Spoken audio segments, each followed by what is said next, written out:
Welcome, guys. This is a pre-recording. Welcome to a special edition for Entrepreneurship from Under the Boundaries and Brotherhood. I'm your host, Gordon Wat, and I got a special guest here. My friend from over the pond from the UK named Sarah Pitts, right? Sarah Pitts is an author, high-level specialist in her field. I wanted to say she's dropping a new book called Stop Doing It All. Stop Doing It All is for entrepreneurs, introverts that just get overwhelmed of a lot of different stuff in being in business. Sarah, introduce yourself and say what you want to do and what we're all about and what we're going to be telling in tonight's episode special. Hey, Gordon, thanks for having me. I am, well, as you said, my name is Sarah Pitts. I live in the UK, so I am across the pond from you. But yeah, I'm an international best-selling author. My latest book is called Stop Doing It All.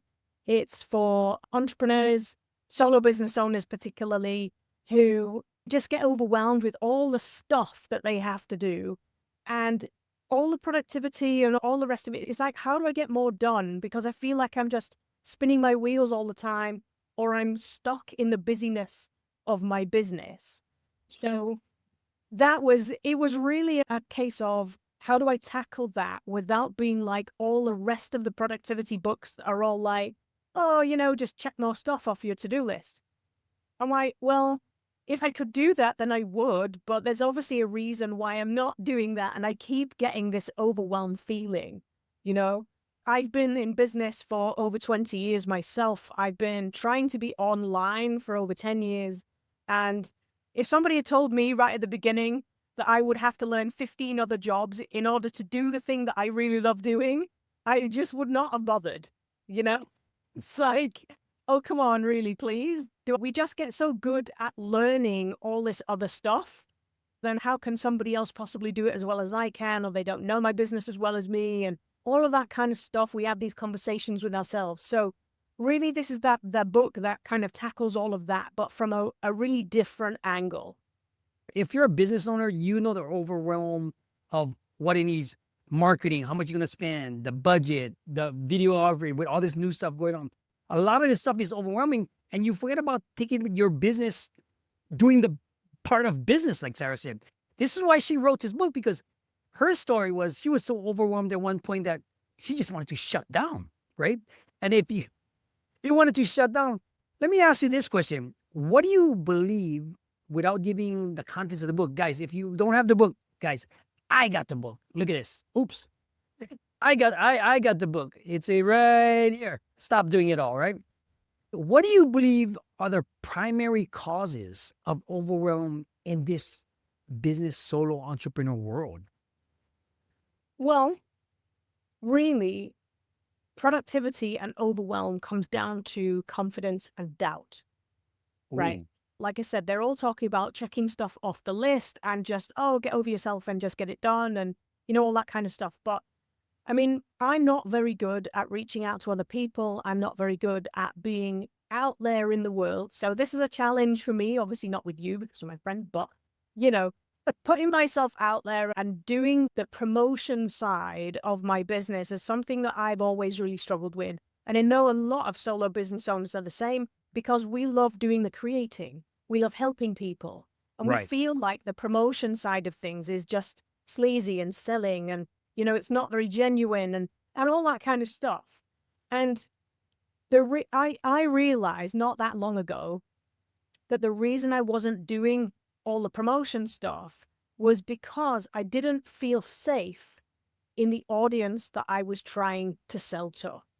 Interesting. Okay? So I started out as a personal trainer, started out in the fitness industry. I was treating injuries for a long time. So I did injury rehab and treating injuries with people laying on the table, so physical therapy. And I developed a new way of allowing my patients to do their own treatments at home using movement. I called it injury hacking, and it went against a lot of what the industry was saying. And people were like, oh my God, this is amazing. You have to get it out there. And I spent years and years on that wave of, well, everybody thinks it's great, so I must keep going. But I didn't realize, I'm really sensitive. So when I take things really personally, which might be a flaw in some ways, and some people might be just like, get over yourself. Right. When I feel threatened or when I feel like I'm not safe with a particular audience, then I'm not going to put myself out there and be different and open myself up for the nastiness that can be online. And it is absolutely prevalent in the fitness industry. It's just rampant. There's so many people with so many strong opinions that if you happen to disagree with them, they will rant at you. And I have had this happen to me, attacking me for that long. And I'm not somebody who'll interrupt somebody else. I just wait for the pause and then like, that's my moment to speak, you know, but you wouldn't shut up. And I just felt so uncomfortable that I just wouldn't put myself out there. And I think that experience and one similar to it throughout the journey of trying to do things in the fitness industry really helped me realize that unless your confidence is high, who you are, what you're offering, who you're offering it to, the audience, how well they're receiving you, all that kind of stuff, you have to feel confident and safe in order for you to get stuff done. Because, I mean, when was the last time somebody cut you up, a driver cut you up on the road, right? It happens all the time, doesn't it? Oh, absolutely. I mean, people Yeah, gonna be people. exactly. Yeah. So when you're feeling confident, you just go, idiot. They're having a bad day. I'm glad I'm not having a bad day too, and you let them go. But when you don't feel confident or you feel rattled somehow, it just irritates the hell out of you when somebody cuts you up like that. And you can carry that all day. No matter how organized you are, how good your systems are, if you're not in a position where your emotions are stable and you feel confident in what you're doing, your productivity will go out of the window like that. Absolutely, because you change your mindset, you change your shift, it pivots to a different place where some people go straight left instead of straight right or straight up when they're supposed to be becoming confidence. And in the business, you're looking for self-validation in what you're doing for other people, right? Because like your story said, like, shout out to Jim Edwards because Jim Edwards, she's trying to fix that. So he was explaining to me, but the impact on business, the confidence, the self-validation, the seeking of approval to keep going. And I understand a lot of it has to do with, being okay with yourself. But the nuances of business, like you said, is so much, right? Now, when you created Stop Doing It All, what was the main focus that you wanted to solve? Because a lot of people have this problem. What did you put in that book that kind of like breaks it all down so that somebody can have bite-sized pieces for it? Yeah, so I think I created a method that I call a potent productivity method. Ooh. And it consists of 3 sections. Yeah, but see, this is perfect scenario. People have brain farts all the time. You could be the CEO, you could be a multi-million-dollar earner, you could be all this. When you got to put in the spot, you have so many thoughts in your head, right? Yeah, oh, yeah. Many thoughts in your head going fast, 100 miles an hour, right? Like Sarah tested me. I go 100 miles an hour, but at the same time, I got to bring it back so my clients, so my guests, so the people I'm helping can understand, how does that help your readers of your book? Yeah, I mean, the 3 things are clarity, Nice. balance, and Right. direction. Okay. Ooh. So what I mean by clarity is there's 6 foundational pieces that people really, when I work with business owners all the time and I help them with their strategy and all that kind of stuff. And usually the problems that they're having in their business, I'm not getting enough leads, I'm not getting enough sales, I'm not getting, this, that, and the other. They all comes back to these 6 foundational pieces. One of them or more of them is usually off. I refer to it in the book like building your house on a rock. You know the saying, like the wise man builds his house upon a rock? But this isn't just any rock. This is the perfect rock for you. Right. We have to build the foundation of your business on the perfect rock for you. So if you don't know who you are, like what is great about you, what is your relevance, what are your credentials, why should people listen to you? If you don't know that deep in your soul, then that's going to create doubt, right? Yep. That's going to keep you comparing yourself to other people. And like I had the experience before, my audience wasn't right. So that's the second thing. Who is it you're talking to? Who do Yep. you really care about helping? You know, I knew all of the injury stuff and I tried to help the people, but they weren't interested in listening to me, Right. you know? But when you feel like you belong to a group of people who are open to what you're saying, they value everything that you're saying, and they're just genuinely interested in you as a human being, it makes you feel like you belong, it makes you feel safe, and it makes you feel confident. Yes. Yes. Yes. The third thing inside of those 6 foundational pieces is what makes you unique, right? I used to work in the fitness industry. I used to train personal trainers. And in the fitness industry, all the qualifications are pretty much the same. It doesn't matter where you are in the world. They're all based on the same information, give or take a few minor tweaks. They're Hmm. pretty much the same. So if you're a personal trainer or you're a business strategist or you're a chef or whatever it is that you do, if you don't know what makes you unique and you haven't got a trademarkable name that gets you excited about your method and what you do that's different, then you're just another commodity that people can compare the price of. Yep. So if I've got one personal trainer compared to another personal trainer, well, they're cheaper than them, so I'll go with these people. Right. Because now it's a You know? race to the bottom, regardless of what you got going on. Over the pond or here in America, Las Vegas, where everybody has looks, right? Everybody is personal trainer. Everybody fighting for the same piece of pie, right? In fact, when you're confident, and that's what she does with her book, because she breaks down all these nuances that you might be going through, finding that audience, being objective to it, understanding the confidence level that you got, finding your unique selling point that makes you special, right? This is what her class does. This is what she does.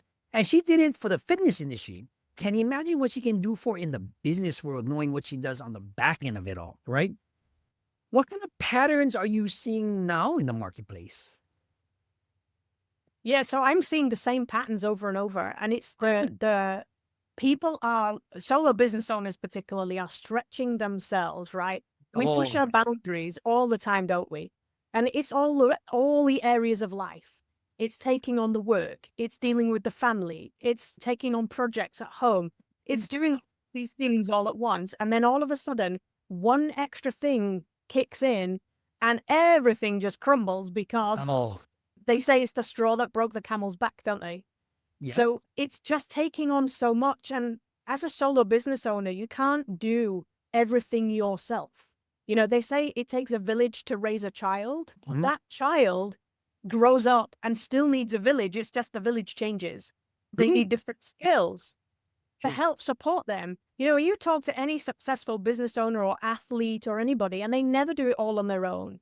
For Oh, some reason, solo business owners think, oh, nobody can do it as well as me, or I can't afford to pay anybody right now. So, you know, we look at a very limited point of view. But when we start to give jobs to other people, it might feel quite scary at the time, or it might feel like you can't really afford it at the time. But if you're investing in the right people, it all of a sudden it's like, well, why didn't I do that before? Because they've got different skills to you, and 2 minds are better than one, and they can elevate the bits that yep. your blind spots. You know, it's okay to admit that. I And was that's just about to say, opportunity to find somebody to complement you in your business. You're not trying to replace you, you're trying to complement you. You know? because every good team or every good person that leads, the rest of the people has to buy in. What usually happens is the CEO, the director, the people following has to put his ego aside to know that he's the bottleneck. If you big CEOs now, once they start delegating things on the side to take away the overwhelm, to lead a team where Sarah might be the most creative person in what she's doing right now, it only adds to what I got going on so I can do what I do best. But understanding and having the confidence, the validation, the stop comparing yourself to others, to actually investing in other people makes it worthwhile. And that's what she's doing with her books. If you look at her industry in the past, the health and fitness industry, it's a doggy dog world, right? Uh, because everybody's trying to get the same piece of pie. Everybody's trying to do this, and everybody's charging $100 an hour, right? Basically. So now, when you're doing that, and everybody goes to the same dream, it's all soap opera drama, right? Now you take right. That's like, so now you take somebody like Sarah that has the information and is applying it to other things in business. How to get over the overwhelm? How to price your services correctly? How to do it? The team works as a functioning body to produce, to help people. Life gets much easier. And how do I know this? Because I used to be a CEO. But yeah, I mean, this is what Sarah does because she found that out. And if she wants to shortcut that process, this is what she does for you. Let me ask you this another question, right? What tools, resources, communities do you recommend for other people besides your course? Maybe that might lead to you. Yeah, I mean, there's all sorts of productivity methods out there. There's all sorts of books like the 4-Hour Work Week and, all that kind of stuff. But I think the self-development angle is really important. And I would prioritize that over anything to do with checking boxes and to-do lists and stuff like that. Organization and strategy they're important, but they're weak foundations to build a business on if you haven't got your confidence right. And the way that I like to put it, we've all got that angel and the devil on our shoulders, right? I created 2 cartoon characters to go with that angel and the devil. So the devil, she's Wreck-It Rose, and she is, she's mean. Wreck-It Rose, like Wreck-It Ralph, but Wreck-It Rose, she takes that slightest whiff of hesitation and doubt, and she amplifies it. And it's like she's whispering in your ear, you can't do this, you're not good enough, who are you to think this, or, it's too expensive. Or she's constantly trying to make you stop doing things. And when you hesitate, you stop doing things. So, you're never going to get rid of that voice. The question is, how much are you going to listen to her? Right. And that's where the other cartoon character, she's called Kick-Ass Katie. Okay. And she comes and builds your confidence. So we call it Kick-Ass Confidence. Because when you have that Kick-Ass Katie confidence, then you can be like, actually, no, I'm not going to listen to her. She's just trying to put me off. I'm not going to be distracted by that thing, that new shiny object that somebody's really great at selling me. I need the latest software. I need the latest trend. I need the latest whatever. No, you don't. You just need to get on with the work. And when you know where you're headed and how clearly you're going to get there, all of those distractions, they just fade away. Yeah, because you're focused. Because Kick-Ass Katie was just okay, this is what we're going to do. We're going to put your head down. We're going to do this. And that's what I believe Sarah figured out, and she stuck it all in her course, in her book. If you're having overwhelm issues, if you have Wreck-It Rose, what do you call it? Yeah, Wreck-It Rose. Wreck-It Rose. If you have a Wreck-It Rose on your left shoulder, this Sarah's stuff is for you. How do I know this? Because if you're in business, if you're a person, if you have any type of emotions going on, you have these 2 on your shoulder. Like she said, exactly. Because understanding those things makes you not just relevant, but understanding so you can control it, so that you can focus on the business and the task at hand. And her books just make it easier to do because now you understand where it's coming from. Because you might be in a situation where self-doubt is creeping up on you. You mean not knowing where the direction you want to go, seeking that outside. Oh, am I doing the post right? This is how I know Sarah's posts been smoking, because she's been through this change. And this is why she's on the show, because I can pick out a lot of different things from a lot of different people. Can you share a positive experience where support from other groups, entrepreneurs, support groups helped cope with overwhelm? I know you mentioned this in your book. Yeah. I mean, everybody, it doesn't matter who you are, everybody experiences overwhelm at some point. Absolutely. Right? And overwhelm is like a mental pressure, right? And the thing that I have learned over my career is that physical pain and mental pain go together, right? True. So stress creates physical problems, and physical pain causes emotional stress, right?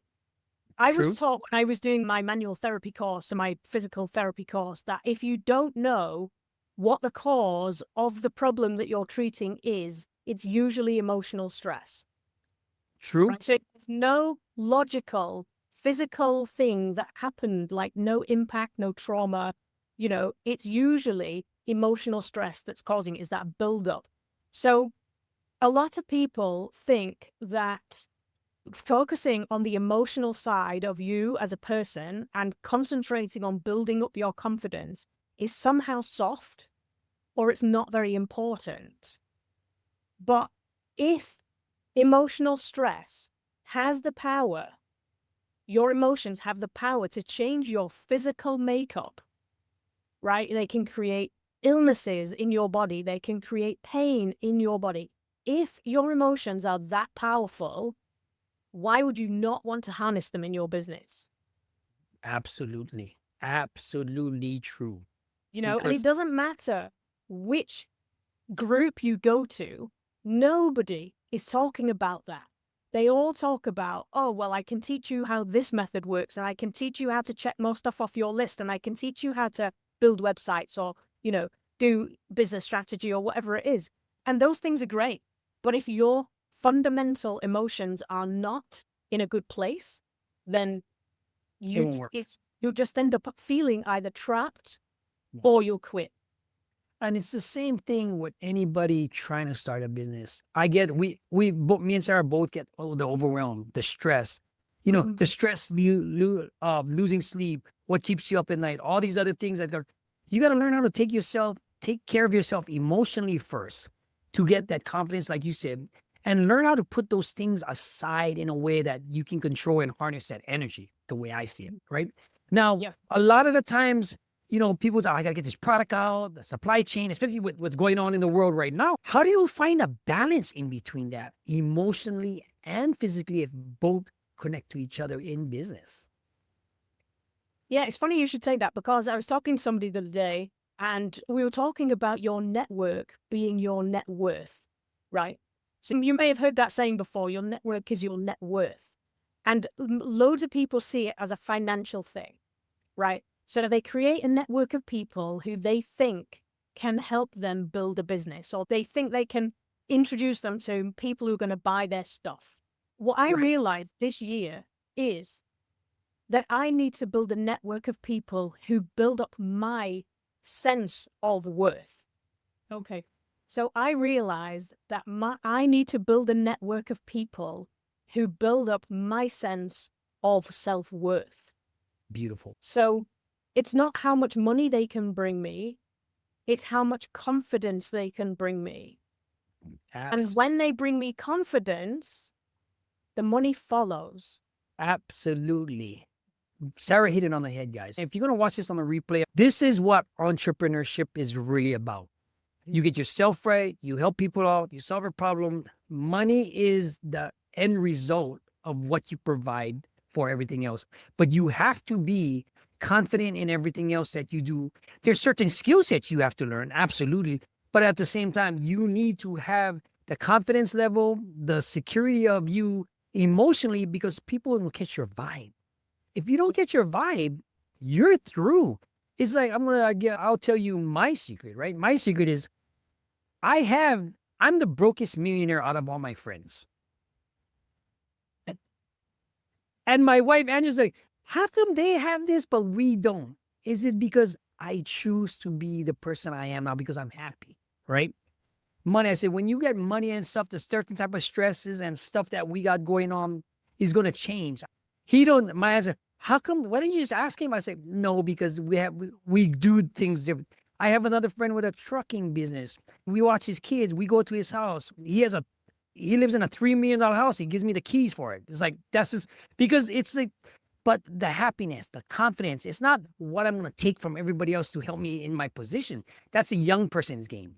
That's when they haven't been in that phase of life, right? Now, let me ask you, throw it back to you. Looking forward, right? What changes do you hope to see around your book, the people you're going to help? how to help the solo entrepreneurs change that? Yeah, I would really love just to help one person discover that they don't need to feel this overwhelm that we have all been through, and we do. Life just throws you curveballs when you least expect it. It's just been an ongoing saga. When you just think, I wish I'd never started this job, because it creates so many more. Single job in the house has been like that. And we were like, oh yeah, well, we'll just do this and we'll just do this, or we'll move in and it'll be all fine. And it all came at the wrong time. I was writing the book. I was dealing with a really big project for a client. And I was just like, oh no. But, so life is going to make you overwhelmed. The All key the time. is being able to notice it and create a plan to do something about it. For me, I always need a plan. And I get stressed when my plan is coming to an end and I don't have another plan. I haven't seen how I'm going to do the next stage yet. I don't know. That's okay. As long as I've got options, right? I really love options. So when I was in the fitness industry, and maybe I was going out for a run or something like that, and it was raining and wet outside. You won't know that because you live in California. I live in rainy, wet, cold England. In Las the middle of Vegas. December, when it's freezing, you're thinking, oh, I really don't want to go outside. And then you just think, okay, well, if I just put my trainers on, sneakers, you call them sneakers, if I just put them on, then I'll go for a walk. So you put them on and you go outside and you think, well, I'm outside now. Right. So I'll just run to here. Okay, well, if I get to there, then if I run this route, I can turn left here and do it short, or I can extend it and go this way. And having options like that keeps you moving forward. It's when you feel like you haven't got options or you don't know what the next step is, everything feels like it's overwhelming, everything feels like it's too much to cope with. But when you can face the reality of what's happening and develop a plan, even if it's just a tiny step forward, and see what happens. If that's your plan, do that plan. You don't need the next 10 years planned out. If the next 10 minutes is all you can cope with, then just do. Because a lot of the times you need to have that option just for the sake of your mental well-being, so that it comes at, okay, I have an option, I can do this. But putting your best foot forward is what makes it happen. Yeah. Even in any business, when you're doing business, like what means are, you got to have your front end, your back end, you got to do daily things, you got to get your team together, you got to worry about payroll, you got to worry your marketing budget, you got to look for new clients.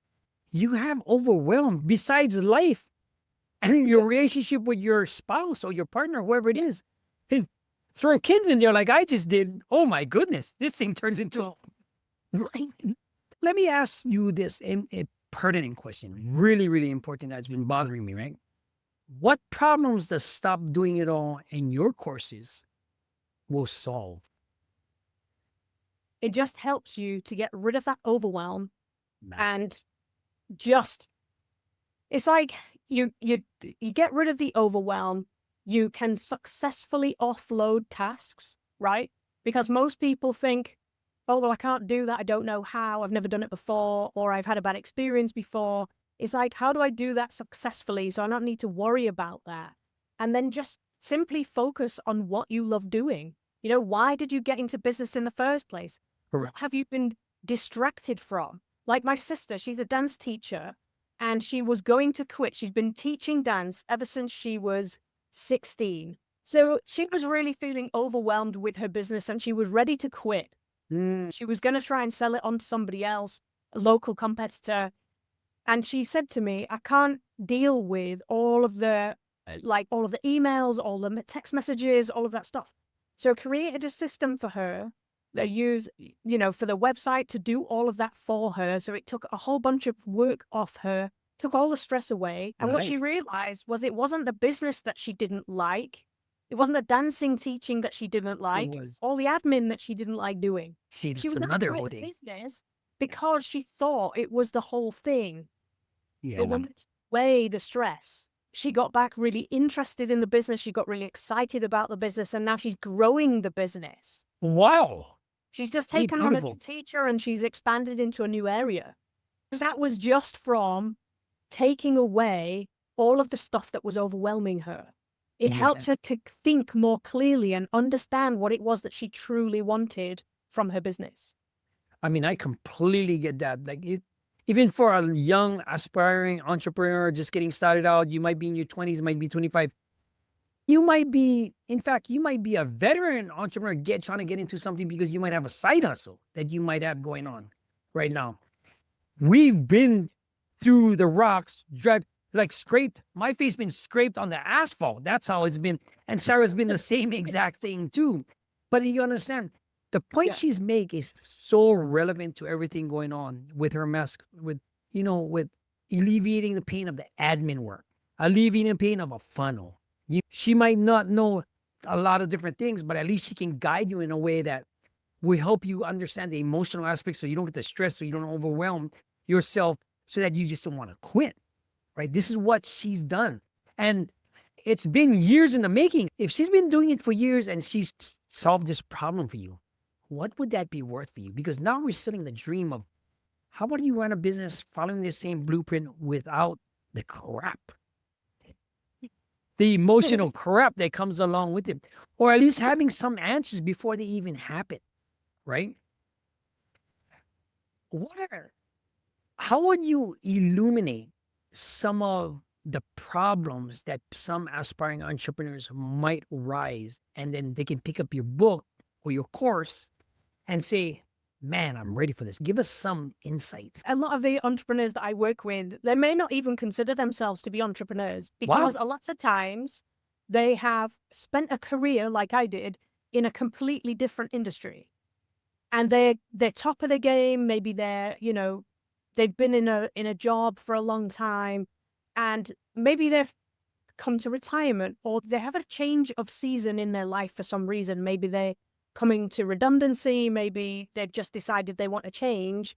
They feel like they've got something to offer. Maybe they've learned a new skill or they've got new information and they don't know how to blend that with their life experience. How do they transition into the new thing and honor the old experience that they have? It's about blending the two. It's about creating that confidence about who you are and what you have to offer and what is unique about you that puts you in a position where people are interested in what you have to say. No, absolutely. I agree with you 100% because the season in life, the phase in life might be changing. You might want to go into an entrepreneur like me, for example. I quit my job. I told that's a 6-figure job. I just walked because the value that I have, the season might change, the situation might change, the overwhelm might change, the stress might change, everything combined, but you still have something to offer the world. It might not be a book writing, it might not be business, it might be something else that you're passionate about that you wanted to start 20, 30 years ago. I want to get it off the ground now.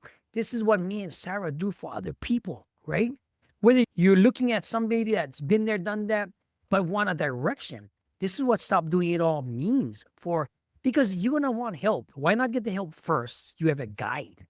Why not dive into Sarah's book to see like, oh man, these stories I never thought about this, right? To figure out what might going on as you go along in life and in business and learn to control yourself, your emotions, and have your confidence level move up. Guess what happens? The money follows. The money follows like this. The clients follow like this. Everything moves up because why? You're relevant. You're proving to the world through vibrations, through energy, through faith, through whatever you want to, that you're substantial in this world. But the biggest thing is putting down your ego, letting somebody take the reins for your bottleneck in your business, right? Shall we end with that? But yeah, Sarah, I know the full course is not done. What's done and what's not done for everything else you got going on? Well, you can get the book at stopdoingitallbook.com. Yep. Okay. We got that because I have that book, right? Guys, what was the link? It's stopdoingitallbook.com. Stopdoingitallbook.com. Right. Yeah. Sarah, you have any closing remarks? Anything that you want to throw in there? Because this has been an awesome interview, actually. And tell your future clients, what do you expect from having Stop Doing It All and the masterclass coming up? Yeah, I think the main thing is really to feel like wherever you are in your business, whether you're stuck, whether you're just starting out, whether you don't really know what to do next, whether you feel like you're trapped, there's nothing worse for solo business owners than feeling like they're all alone. You can have a lot of people around you, like I have a lot of family members around me who love me, they want to see me succeed. They've been in business themselves, right? And I couldn't make my business work. And I felt like I couldn't talk to them about that. And when I tried to talk to them about the stuff I was doing online, they didn't understand it because they weren't doing that. So I felt really alone in my journey. And Mm. it's amazing how many people have felt exactly the same. We've all felt really alone in our business. We all have doubt. We all feel overwhelmed. We all have these things that just keep rearing their ugly heads every now and again. And it's just Wreck-It Rose whispering in your ear going, you can't do this, right? We don't like her. We don't want to listen to her. Okay. And the more we have these resources like the book and the confidence and the ways of strategizing our way out of it, like planning our way out of it, then the more we can move forward and really make a difference in the world, because we're all put here for a reason. You know, the world needs to hear what you have to say. And if you're not confident in saying it, nobody will hear it. Nice. Nice. Guys, get that book. Stop doing it all. Book.com. I mean, look out for the courses. It's part psychology, part business, part momentum. All right, guys, we're going to end this right there. All right, guys, have a good one. Bye.